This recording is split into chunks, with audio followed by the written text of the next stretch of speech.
Hello, Happy New Year to you all. I hope you've all had a wonderful break. I know that this break around Christmas, around the holidays, is longer for some of us than it is for others. Um, I've had 2 weeks off, but I know that some people only take one and some have lots. So I hope whatever you've been doing, you've had at least some rest and had lots of fun, eaten way too much food like I have. And yeah, I'm really excited to get into 2020 and all the new exciting things that are going to happen this year for all of our teaching.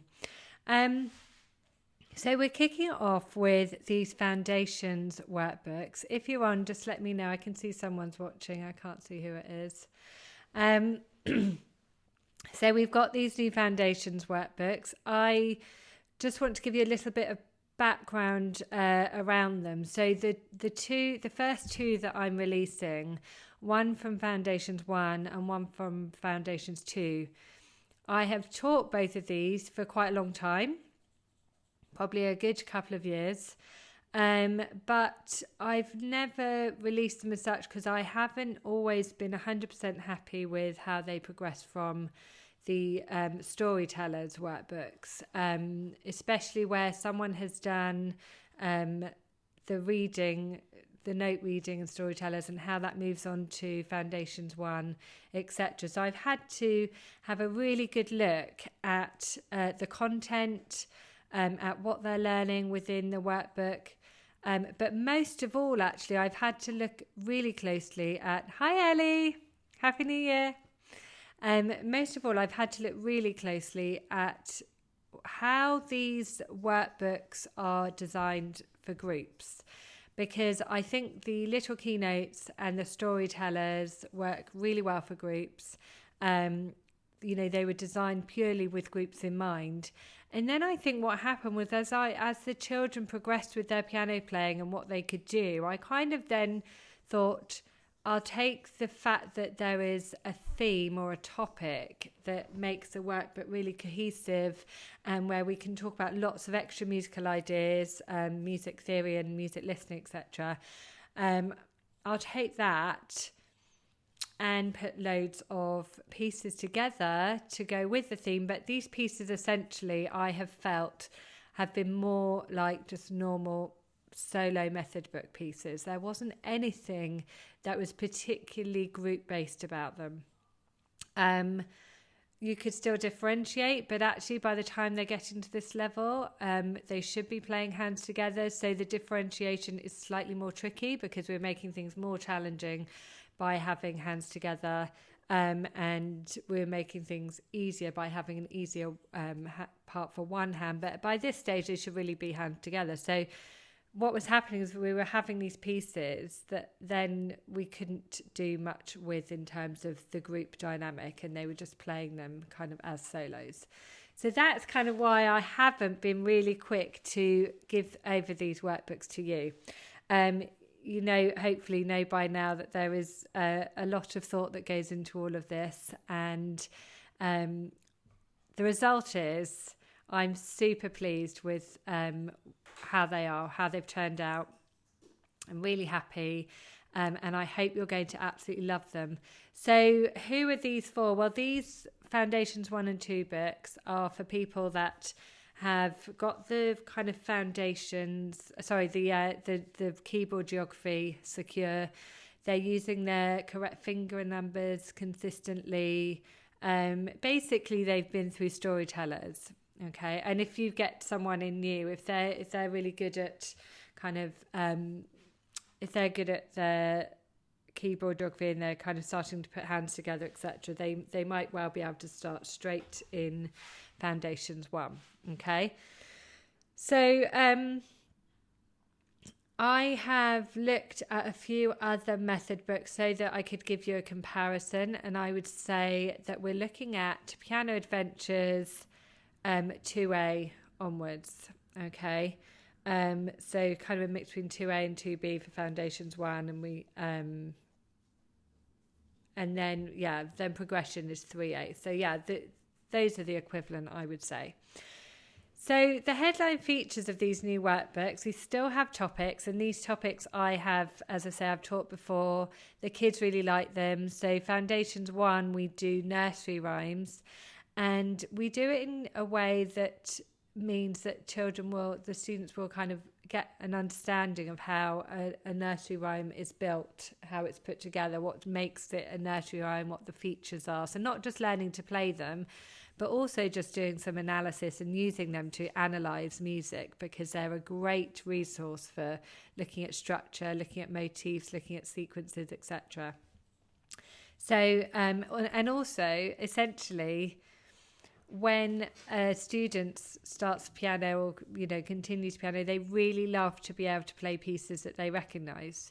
So that kind of helps with that element of their expectations. They want to be able to play Mary Had a Little Lamb and all of that, so they can show other people, and other people can say, oh wow, I know that song. So that's kind of why we have nursery rhymes at this stage. The Foundations 2 book that I'm releasing is film music, which is a really popular topic, as you can imagine, and we have a lot of fun with it. So again, the kids really enjoy looking at different film genres and how the music kind of illustrates all the action that's going on, etc. So headline features, each workbook will have on average 2 solos, because I still think, regardless of what I said before about I don't want the whole workbook being solos, I still think we need to send them away having learnt a piece that they can play on their own, that they're not relying on the group for. We don't want them playing kind of the equivalent of an alto part, because it won't make any sense not in the context of the group. So say if they have a school assembly or some kind of performance opportunity, but they're on their own, they will still have some repertoire to call upon. So I thought that having a couple of solos was really important. Then there will be one ensemble. So that's kind of, you might have 2 or 3 parts, but hands together, treble and bass for Foundations 2. And then 1 duet or 4 hands. So I've just started one with my groups this week, and they're so excited to play a 4-hand piece on the same piano. So that's another thing that we're adding. So and there might be a couple of other pieces. So for example, Nursery Rhymes also has a lead sheet, which Mary Had a Little Lamb. They're going to learn to harmonise that. So there are a couple of other bits. They also have a composition, of course, as usual, but those are the main pieces within a workbook. And what this means is it's no longer going to be like it is for storytellers and little keynotes. The expectation is that they'll learn a piece per week and then do some review. This is actually going to be a little bit more open-ended, so you can kind of go with your class. If they take 2 weeks on a piece, that's fine. If they take 3 or 4 weeks, that's fine. So it's going to kind of be, you're going to kind of just be a little bit more flexible and just go with your group and judge where they are with the piece, whether they are getting a little bit, if they haven't completely finished it, but actually you think they could do with something new, then you could bring something new in, but keep revisiting it. It's going to be very flexible. And as such, the lesson plans are not lesson based as such, they're piece based. So for this piece, this is what you should do. And that might last 1 lesson, it might last a few lessons. Okay. So that's kind of slightly different to the other ones. Where there are objectives at the bottom of each page, we've still got those objectives, but this time there's a little box next to the objectives for the student to tick when they think that they have met the objective, because they're getting slightly older, slightly more experienced. We're expecting them to take some ownership. So they're going to tick when they feel that they have met the objective, and you can talk to them about that if there's anything they need to do to gain the understanding that is expected. The next headline features, there are some theory tasks and games both worked into the workbook, but also referred to in the lesson plans that you will then find on the site elsewhere.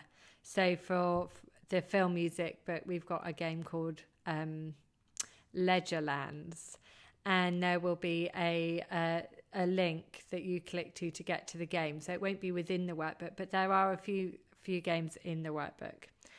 And then last of all, and actually I almost didn't mention this one because I'm so used to doing it that I forgot that actually it will be new for some of you guys, and that is the reliance on the starter. So the beginning of the lesson will begin with a listening task. Okay, so something to help them to understand the topic better, help them to understand music better, essentially. And in Foundations 1, the listening task is usually a comparison between two different versions of the same song. And you know, I absolutely love Spotify for the ability for us to do this. When I first started teaching, we couldn't have done this, and it's such an amazing way to get children to think about the different features of music. So say, for example, in one version of Twinkle, it's a lullaby on the piano, and it's very slow and it's very high pitched and it's very quiet. But then in another one, and they can say it's designed for babies for all those reasons. And then another one might be much faster. It might have electric guitar. It might have children singing. So because it's the same song, they can directly compare the features. And I love that we can do that. So we have that for Foundations 1. For Foundations 2, it's more of an open-ended description. So I've put some, for film music, I've put some film clips, some film music extracts on there that you can basically listen to and get them thinking about. I have, as you probably saw yesterday in the group, I put some flashcards for different musical elements. With cute panda pictures, which will hopefully just make them think it's all a lot of fun and cute rather than a chore. And what I would do for the younger ones, and this actually could also be for storytellers, I would literally, they're kind of, we call it A5 size in the UK. It's basically half a normal page. I would print them off and laminate them, and then I would just have them sitting on the table while they're doing any listening or composing work, so that they are having a look. Have I referred to instrumentation? Have I referred to tempo? Have I referred to pitch? So just give them a prompt really when doing this listening work. There's also, for the slightly older kids, a table, a checklist where all of these features, all these elements are listed with a tick box, and they can tick when they have mentioned it or when they've talked about it. Not every single one is going to be relevant for each extract, but that will kind of really focus their listening and composing, get them really thinking about all of those features. Okay, so I'm going to share my screen, hopefully. Okay, here we go. And I'm just going to take you through... I'm going to take you through the nursery rhymes first. Let's go full screen. Hang on, I hope this works.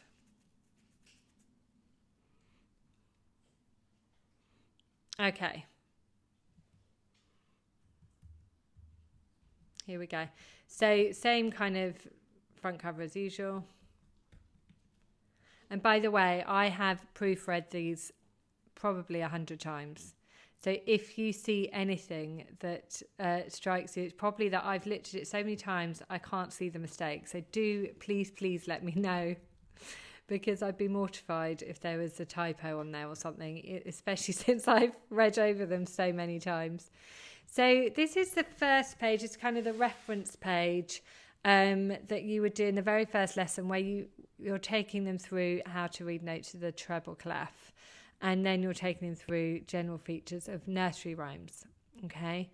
And in the lesson plans, there are lots of ideas about what those features should be, what you kind of expect the children to listen out for. There's also a game that I will put up a bit later where they can put... we will cut up some nursery rhymes and they can put them back together with, you know, seeing the kind of different motifs and spotting the structure and any sequences, etc. So the first piece, this is one of the solos. It's going to be London Bridge, And as you can see here, I won't go through it in this much detail because the lesson plans are on the site, but I'm just kind of summarising for you. What you see here is the London Bridge is falling down, version 1 and version 2, and they will list the similarities and the differences. Okay, and then we've got our first solo piece. And they're going to spot this broken chord, and they're going to use a dotted crotchet or a dotted quarter note, which, don't worry, in the US version is listed as a quarter note. Then we have I Hear Thunder, again a listening task, and then, I hope this is clear the way this is laid out, and let me know if it's not, because this is something I've been grappling over a bit. This is the where they can sing I Hear Thunder, and you split them into 2 groups, and one of them will sing I Hear Thunder, and then the other one will do the say it's kind of a call and response, question and answer, whatever you like to call it. And then this one at the bottom, I went through, so are you, is them singing both together. Okay, so that would be kind of the beginning of the first lesson, or you can split it. You can split the listening task and the singing task over a couple of lessons. But here's our first ensemble, where that question and answer is put into this ensemble. So you've got part 1 playing the first part, the first 2 bars, and then part 2 playing the second 2 bars, etc. Okay. And then we've got the Farmer in the Dell. Again, a bit of theory going on here. And I put it into 3/4 time just because I think it's a really fun way to illustrate the difference. And when they do their listening, they'll probably listen to some 4/4 time, and they'll be able to hear the difference. That's a solo piece, by the way. Then we've got Twinkle, which is going to be a 4 hands.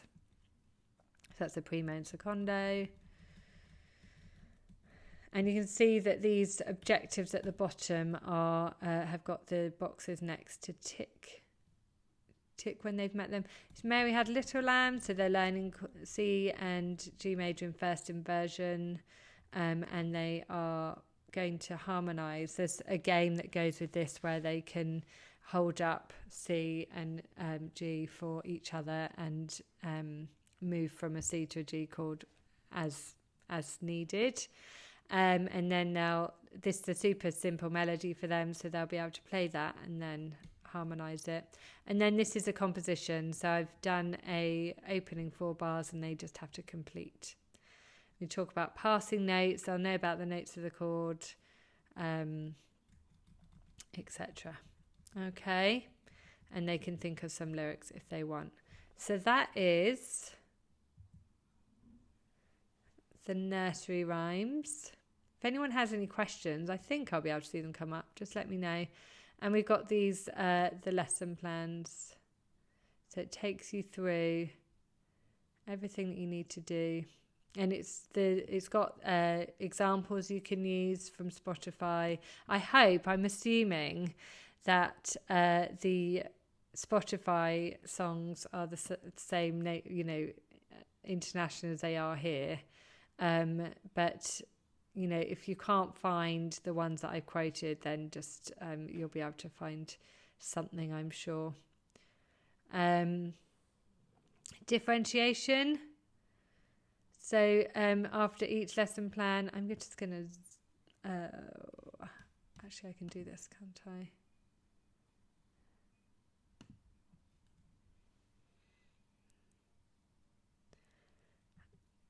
Okay, so you've got differentiation here again. And actually some of them is differentiation by what you want to guide them to play. Some of it is actually, this is just the order of difficulty. Okay, so in other words, the differentiation is kind of by which part they choose to play. Okay, and we expect them to play hand together, but if they really are struggling, then they would play just the melody, etc. So you could have quite a wide variety of children in your class, really. So that is nursery rhymes, and now I'm just going to quickly take you through film music.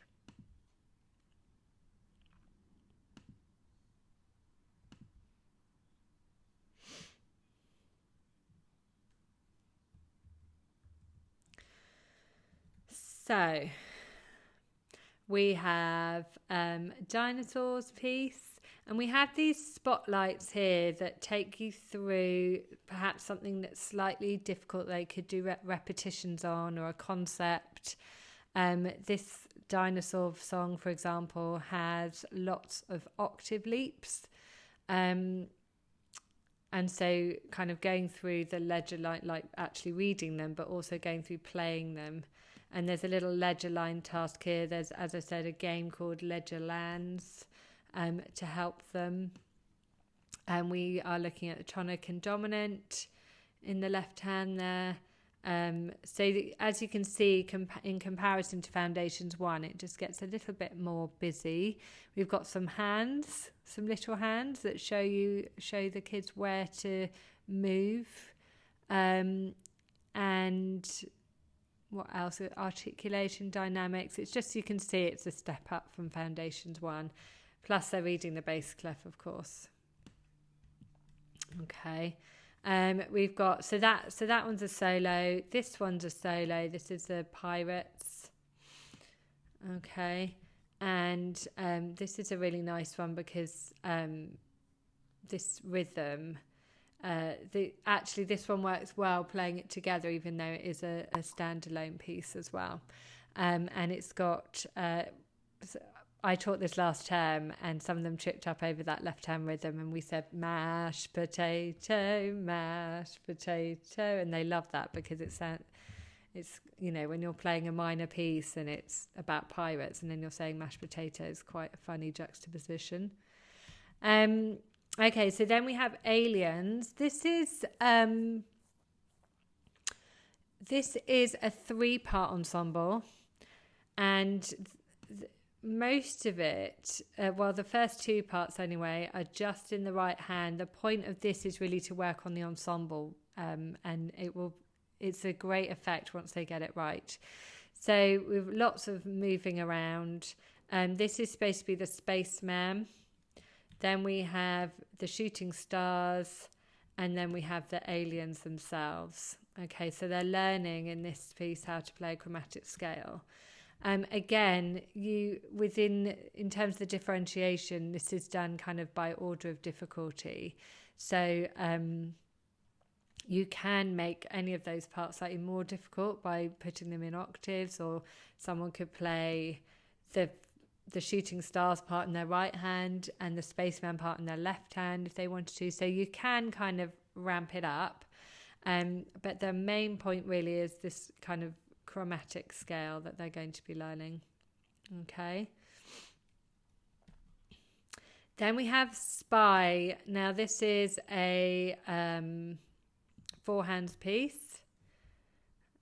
They really enjoy this one. I've been doing this one with mine over the last we started back on Saturday, and I did this with some of them just because I was bringing out a one-off piece. So that's the thing as well. You could just take a piece from a workbook and do it as a one-off thing. They'd never done a 4 hands, some of my kids, so I decided to bring this one out and do it with them. So again, there's so much you can do in terms of differentiation here. I actually brought this out with 2 different classes that are quite different in terms of their ability. And what I did was, with one of them, they play either the primo or the secondo part. With the other one, I actually just got them playing the primo part, but just the right hand. So some of them played just the right hand, some of them played just the left hand, and then I could play the secondo part. So that's kind of another way that you can differentiate. Okay. And then, of course, there's the composition, which they all really enjoy. So I get them to draw a superhero. Some of them inadvertently draw villains. Well, they say they're not villains, but some of their superpowers I don't think are particularly friendly.